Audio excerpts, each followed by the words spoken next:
us whenever we need. Beyond a certain extent, we have to take care of ourselves all by ourselves. So it's always good to remind ourselves that I will take care of myself happily, even if there are people who are ready to come to my rescue whenever I need. And so when I am emotionally or mentally stronger, I will be able to not only help myself, I will also be able to help many others on the receiving end of my help. That being said, let's take a long, deeper breath and slowly start disconnecting ourselves from the rest of the world, from the rest of from our surroundings.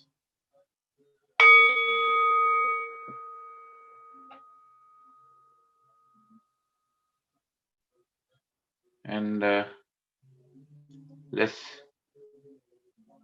first practice deep breath or mindful deep breath for a minute or so. We breathe as we breathe in longer and deeper, and hold on to the breath for a few seconds and then breathe out.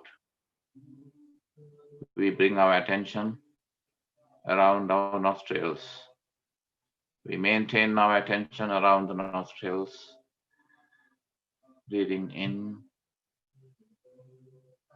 holding on to it, then breathing out.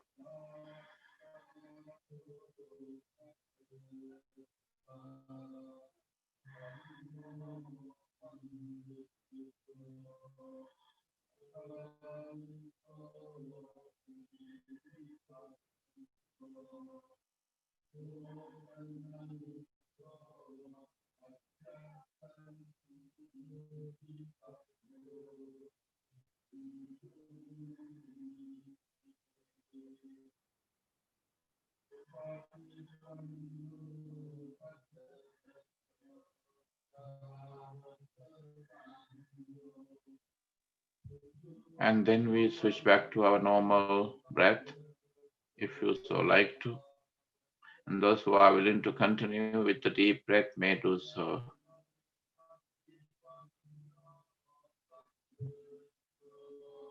And as you come from different levels of meditation, some of you are still on the samatha level, and some of you are on the vipassana level. It doesn't matter which level you are on, whichever the level of meditation that you are at. We still need to start with samatha or calm meditation, so that as we are having our eyes closed to the external world, shall we close our mind also to the external world?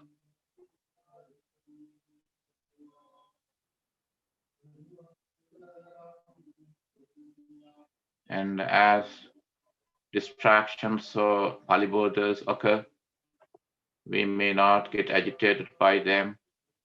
Instead, we let them go as they occur.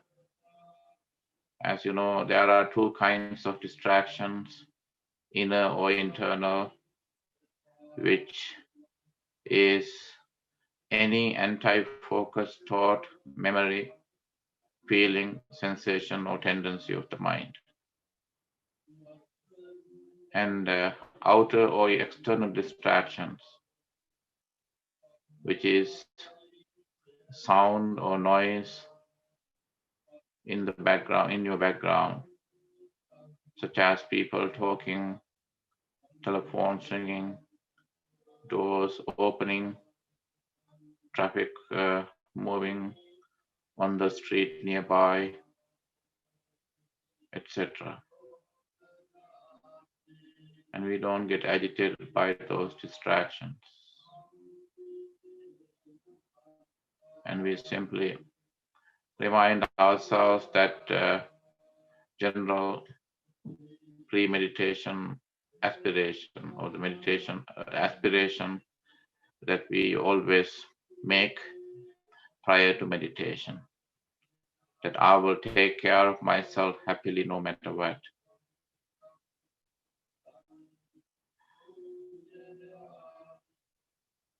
And as you continue with your mindful breath,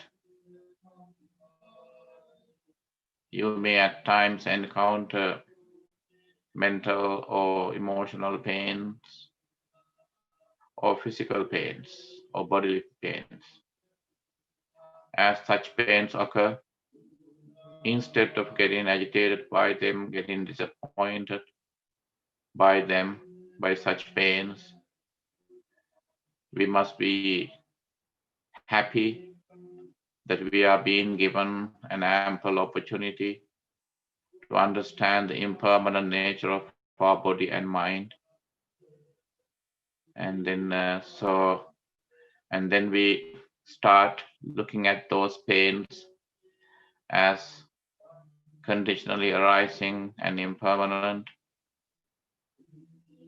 At this point, let's remind ourselves that we, as average human beings or Putujanas, in general, believe, at least on the subconscious level, that joy is impermanent, but not pain. Pain is, but the truth is that pain is as impermanent as joy. Why hold on to our pains? Why not look at those pains as impermanent, just like we see our joy as impermanent? That being said, as the bell goes on one more time, we will start our morning meditation. And then remind yourself that whenever the said pains occur, be happy that you are being given an ample opportunity to go to Vipassana level. Pains and aches and problems, any kind of dukkhas are an ample source of understanding for us to practice Vipassana.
Before our brief Dhamma talk, I had to make an announcement that despite the fact that I am busy on Fridays, I'm thinking to switch back to Friday evening. So we used to have this class, this meeting on Friday evenings. So because I was having many other obligations, I thought I should have it Saturday mornings. And I really appreciate that you could make time for that. But very soon, I will let you know whether we're going to have the class schedule back on Fridays. That being said, today we're going to talk about 3 kinds of dukkhas or sufferings. And you are familiar with the Pali term dukkha, even though I personally don't like the English translation suffering, because especially here in the West, the term suffering, so especially when it comes to English language, suffering doesn't really translate what dukkha means. So anyway, that's the normal general translation, suffering. There are other translations as well. Of them, unsatisfactoriness or sense of unfulfillment are popular. So in the Samyutta Nikaya occurs a little sutra which is called Dukkhata Sutta. In the Dukkhata Sutra,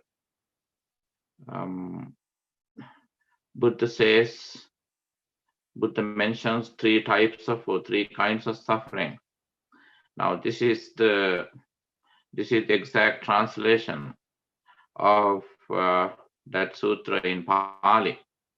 Because there are these 3 kinds of suffering or dukkhas.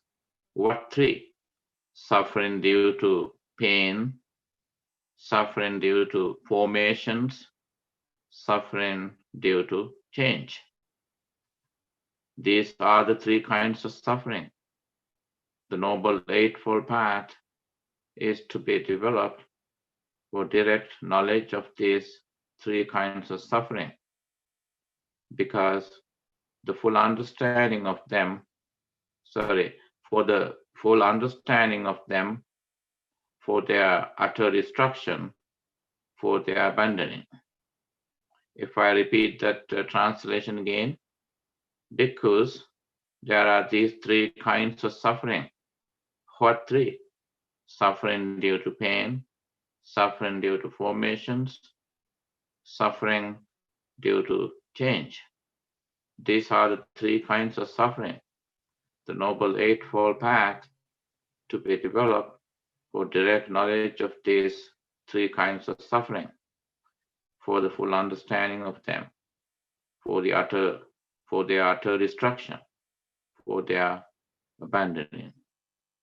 Now, according to this little sutra, and according to many other sutras, many other statements elsewhere in the Tripitaka, so dukkha, which means unsatisfactoriness, suffering, or sense of unfulfillment, is divided into 3 kinds, as I said, according to this Dukkhata Sutta of the Samyutta Nikaya. First kind of suffering is suffering due to pain, which in Pali is dukkha, dukkha. And then what is suffering due to pain here is dukkha, which is in Pali, means normal day-to-day dukkhas that we go through, like a minor headache, stomachache, toothache, body pains and muscle pains and normal pains for which we take non-prescription or prescription drugs. Now, we don't need a Buddha to appear in the world to teach us about this first type of suffering, or dukkha, or dukkha, or suffering due to pain. For that, we can see a doctor, a medical expert, and also we can have like first order hands-on medication. But the actual whereas we need a deeper understanding of the next two types of sufferings. So once again, what are the three types of dukkhas or sufferings? Suffering due to pain, which is dukkha in Pali, and suffering due to formations, which is sankhara dukkha. And then the third one is suffering due to change, viparinama dukkha. Those are the corresponding Pali terms. Suffering due to pain is dukkha. Suffering due to formations is sankhara dukkha. And suffering due to change is viparinama dukkha. So we can very easily understand the first type of dukkha, or dukkha due to pain, for which is very normal, for which we don't actually need the presence of the Buddha in the world to teach us. And then due to the impermanent nature of our body and mind, we encounter such pains in our day-to-day life. That's very normal. But we actually need the support, the help or assistance from the Buddha to deal with the third type of dukkha, second type of dukkha, and the third type of dukkha. Now let's take a look at the second type of dukkha, that is dukkha due to formations. What is formations here? And the correspondent Pali terms is sankhara. Sankhara is anything that is created, that arises due to causes and conditions. Sankhara dukkha. Now, sankhara, and we have talked about sankharas in our past meetings at length, and sankhara here is anything that is created by causes and conditions. Now, are sankharas real? Yes, they are real on the conventional level. But in fact, do sankharas have permanent or the fixed essence or substance? No. Sankharas are created by causes and based on conditions, base causes, one cause, a single cause, or a number of causes based on conditions create what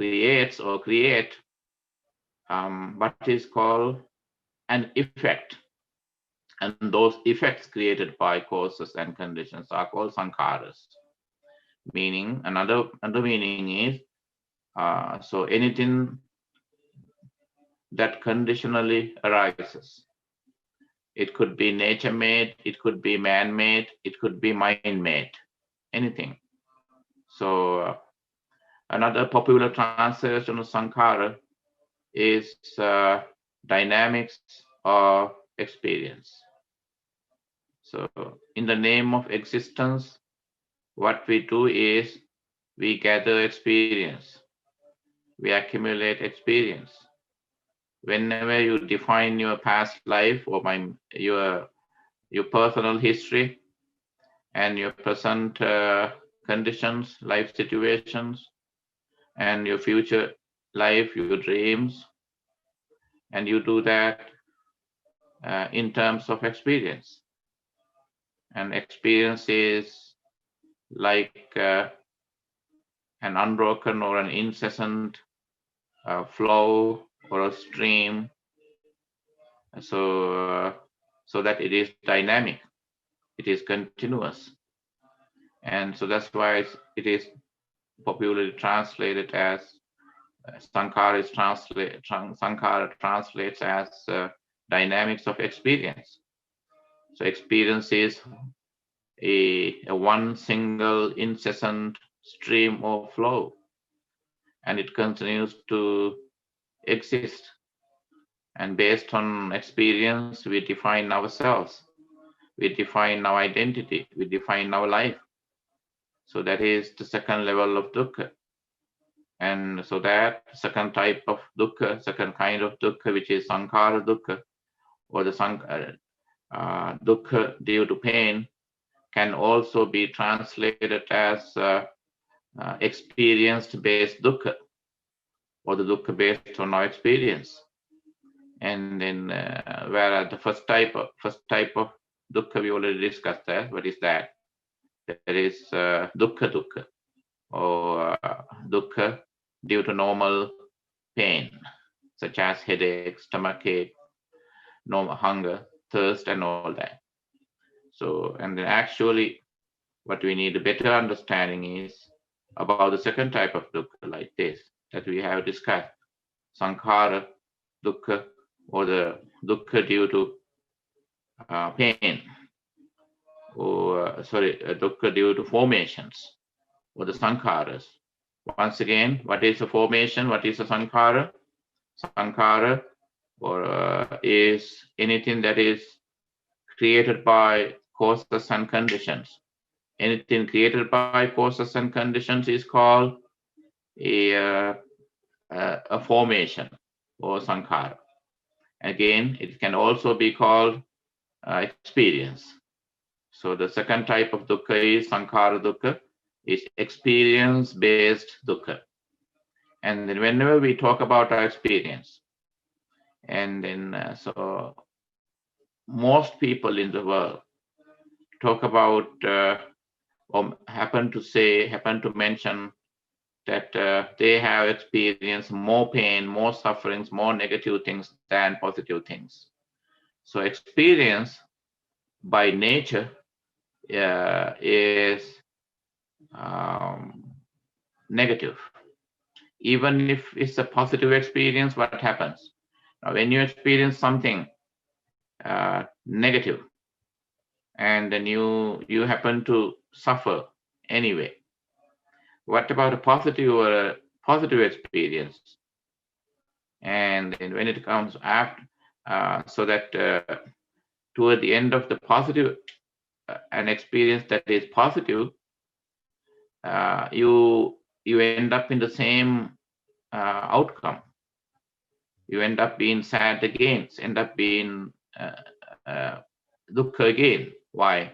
Because when you experience something bad, something negative, something that you never wanted to experience, you end up in pain, suffering anyway, and that's understood. But whereas when it comes to when you experience something positive, and then you end up in suffering again. Why is that? Because in the case of the negative experience, you struggle, you do everything possible to forget that, to get rid of that. You want to let go of that.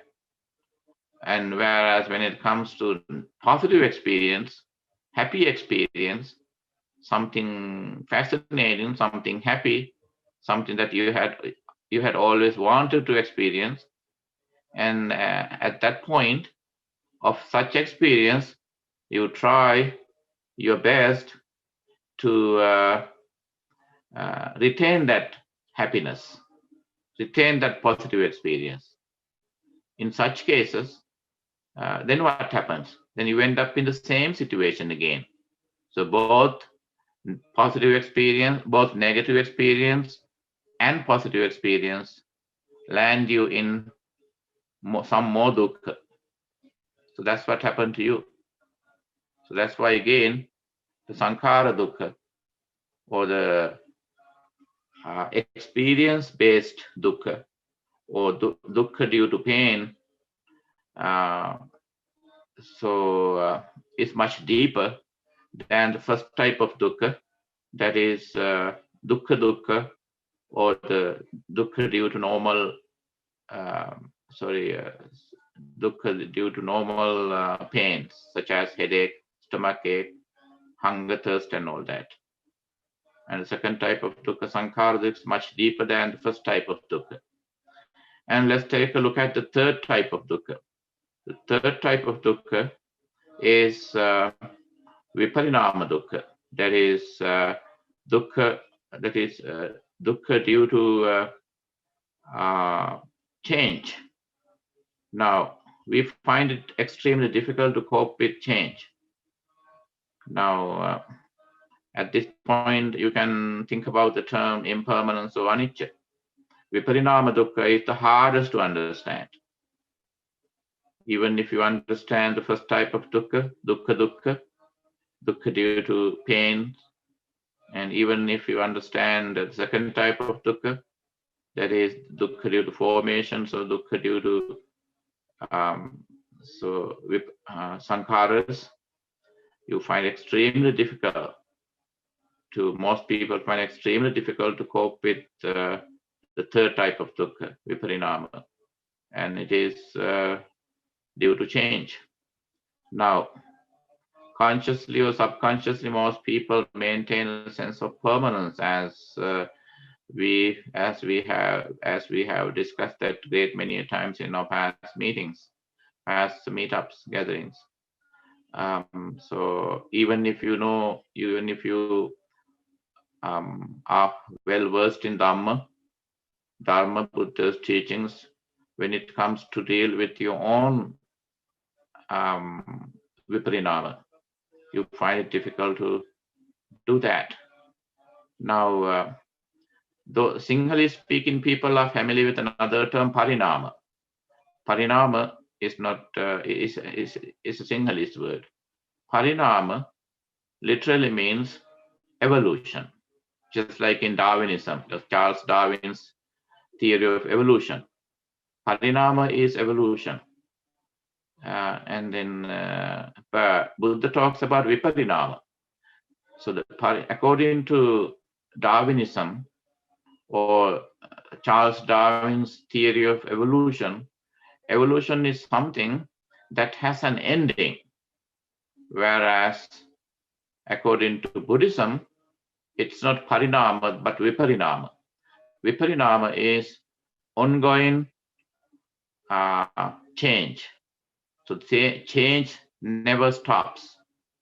Hence viparinama. Change, parinama means evolution. Viparinama means so that which never stops. So even if in the idea of parinama, things come to an ending, which is called like in the theory of evolution. Whereas when it comes to viparinama is a far more deeper teaching than Darwinism, or Charles Darwin's idea of theory of evolution, the idea or theory of evolution. Now we continue to exist, evolve. We continue to exist. We change physically, emotionally, mentally, socially. And then our body goes through lots of change. Our mind goes through change. And then so when we can go back to our childhood and think about how we were during our childhood, and then so when it comes to, and then we are so that we are adults now, and so that we continue to age, we continue to go through change. Our body continues to go through change. That's called viparinama dukkha, or the due to change, the suffering due to change. That's the deepest type of dukkha. That's the type of dukkha that most people find it difficult to cope with. So that's why the third type of dukkha, viparinama dukkha, is so profound and so difficult to deal with or cope with. And then, despite the fact, regardless despite the fact that despite their uh, education, their knowledge, some people find it extremely difficult to deal with their change, the change that occurs to their mind, to their emotions, especially to their body. As we reach old age, people find it difficult to deal with that. But if we, if you can, if we can let go of that viparinama dukkha, which is extremely difficult, at least to say, I'm not the only one aging. I'm not the only one. I'm not the only one who has to deal who has to deal with to cope with viparinama dukkha. There are everyone, whatever is born, whatever or whosoever comes into being has to deal with change.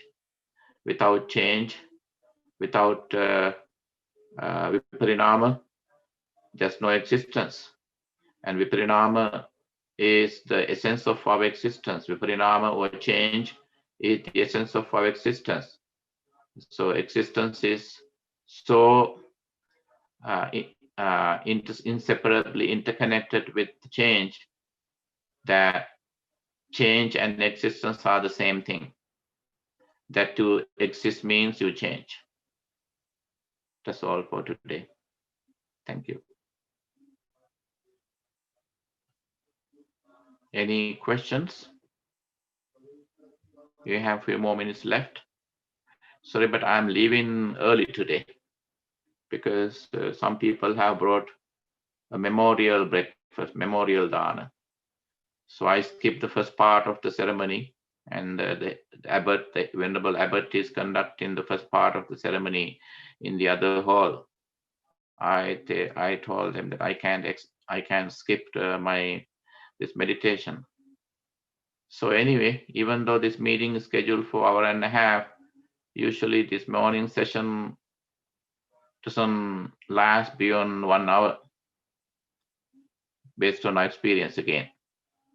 So if you have any questions, please ask me.